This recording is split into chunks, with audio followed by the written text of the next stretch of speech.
পিতা, পুত্র, পবিত্র আত্মার নামে আমেন।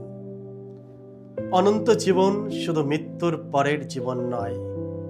যখন আমরা ঈশ্বরের সঙ্গে সম্পর্ক গড়ে তুলি, তখন থেকেই অনন্ত জীবন শুরু হয়।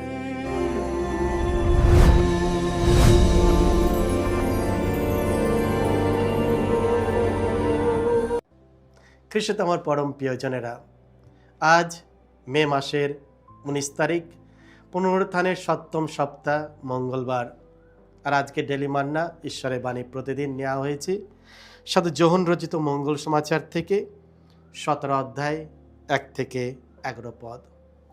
এসো আমরা ভক্তিভাবে আজকের এই বাণীটি শুনি। অন্তিম ভোজের শেষে যিশু স্বর্গের দিকে চোখ তুলে তাকিয়ে বললেন, পিতা, এবার সময় এসে গেছে, তোমার পুত্রের মহিমা তুমি এখন প্রকাশ করো, যাতে তোমার পুত্রও তোমার মহিমা প্রকাশ করতে পারে। কারণ তুমি যে তাকে সকল মানুষের ওপর অধিকার দিয়েছ, যাতে তুমি তার হাতে যাদের তুলে দিয়েছ, সে যেন তাদের সকলকেই শাশ্বত জীবন দিতে পারে। তোমাকে, সেই একমাত্র সত্য ঈশ্বর, তোমাকেই জানতে পারা, আর তুমি যাকে প্রেরণ করেছ সেই খ্রিস্টকেও জানতে পারা, তাদের পক্ষে এই হলো শাশ্বত জীবন। এই পৃথিবীতে আমি তোমার মহিমা প্রকাশ করেছি। তুমি আমাকে যে কাজ করার দায়িত্ব দিয়েছিলে, আমি তা সম্পূর্ণ করেছি। পিতা, জগৎ শুরু হওয়ার আগে তোমার পাশেই আমার যে মহিমার আসন ছিল, তুমি এখন তোমার পাশে সেই মহিমার আসন দিয়ে আমাকে মহিমান্বিত করো। সংসার থেকে পৃথক করে যেসব মানুষকে তুমি আমার হাতে তুলে দিয়েছ, তাদের কাছে আমি তোমার নাম প্রকাশ করেছি। তারা তোমারই ছিল, আর তুমি আমারই হাতে তাদের তুলে দিয়েছ। তারা তোমার বাণী মেনেও চলেছে। এখন তারা এই কথা বুঝতে পেরেছে যে তুমি আমার হাতে যা কিছু তুলে দিয়েছ, তা তোমার কাছ থেকেই আমার হাতে এসেছে। কারণ যে বাণী শোনানোর ভার তুমি আমাকে দিয়েছিলে, আমি তাদের তা শুনিয়েছি এবং তারা তা গ্রহণও করেছে। তারা এখন এই কথা সত্যিই বুঝতে পেরেছে যে আমি তোমার কাছ থেকে এসেছি, আর এও বিশ্বাস করেছে যে তুমি আমাকে প্রেরণ করেছ। আমি এখন তাদের জন্য প্রার্থনা করছি, সংসারের জন্য প্রার্থনা করছি না, বরং যাদের তুমি আমার হাতে তুলে দিয়েছ প্রার্থনা করছি তাদেরই জন্য। কারণ তারা যে তোমারই।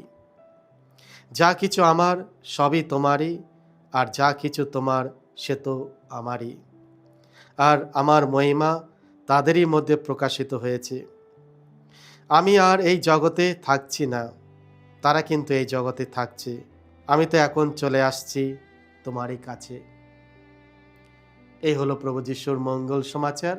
প্রভু যিশু তোমার মহিমা প্রচারিত হোক, যেন তারা তোমাকে জানতে পারে। খ্রিস্ট আমার পরম প্রিয়জনেরা, আজকের পবিত্র বাণীতে আমরা যিশুর জীবনের এক গভীর ও অন্তরঙ্গ মুহূর্তের সাক্ষী হই। যিশু আজ তার পিতার কাছে একটা সুন্দর প্রার্থনা করেন। এই প্রার্থনাকে প্রায় যিশুর মহাযাজকীয় প্রার্থনা বলা হয়। যন্ত্রণা ও ক্রুশবিদ্ধ হওয়ার আগে যিশু স্বর্গের দিকে চোখ তুলে পিতার কাছে প্রার্থনা করেন। এই প্রার্থনার মাধ্যমে আমরা যিশুর হৃদয়ের গভীরতম অনুভূতি শুনতে পাই। প্রথমে যিশু বলেন, পিতা, এবার সময় এসে গেছে, তোমার পুত্রের মহিমা তুমি এখন প্রকাশ করো, যাতে তোমার পুত্রও তোমার মহিমা প্রকাশ করতে পারে। যিশুর কাছে মহিমা মানে ক্ষমতা, খ্যাতি বা জাগতিক সাফল্য নয়। তার মহিমা প্রকাশ পায় ভালোবাসা, আত্মবলিদান, অনুগত এবং ক্রুশের মাধ্যমে। পৃথিবী ক্রুশকে পরাজয় হিসাবে দেখে, কিন্তু যিশু একে বিজয় হিসাবে দেখেন। কারণ তার যন্ত্রণার মধ্যে দিয়েই ঈশ্বরের অসীম প্রেম প্রকাশিত হয়েছে।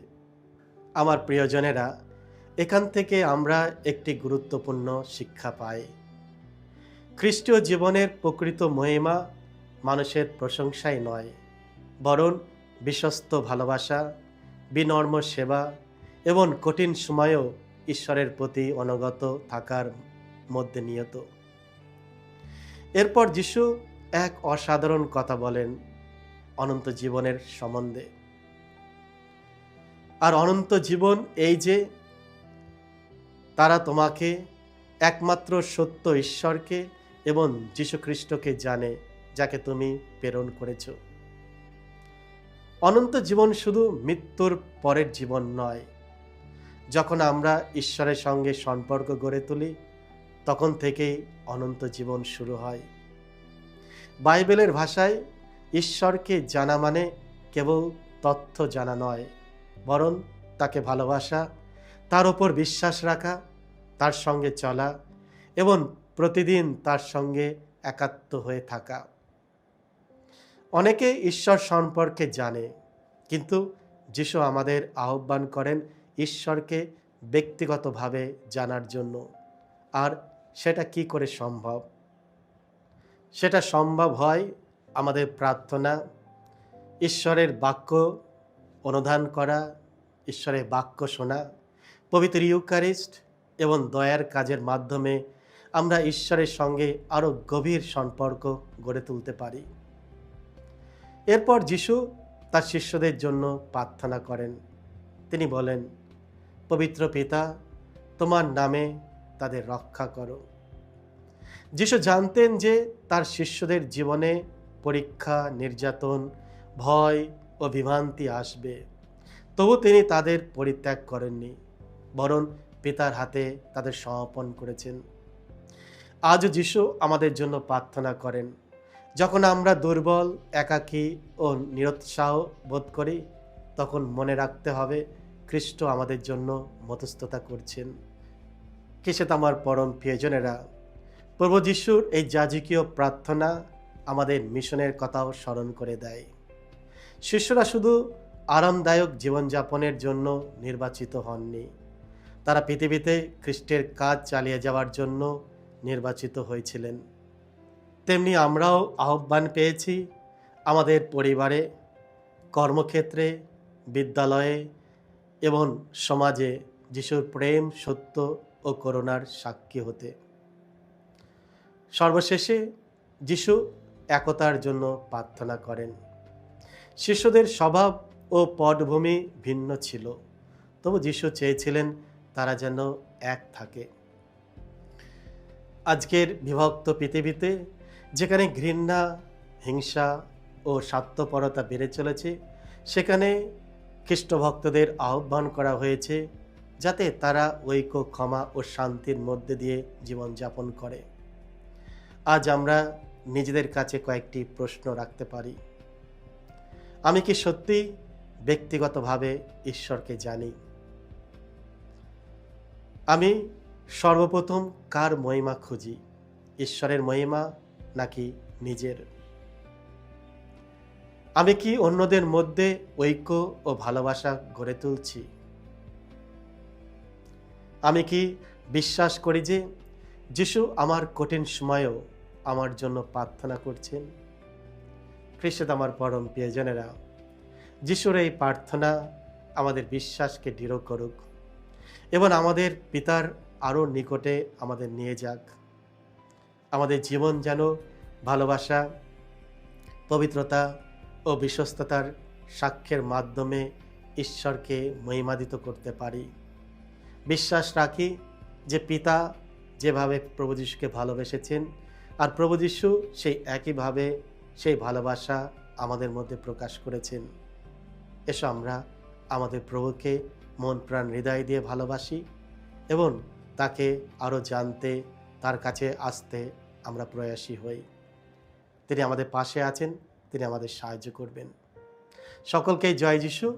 ঈশ্বর আপনাদের সকলকে আশীর্বাদ করুন।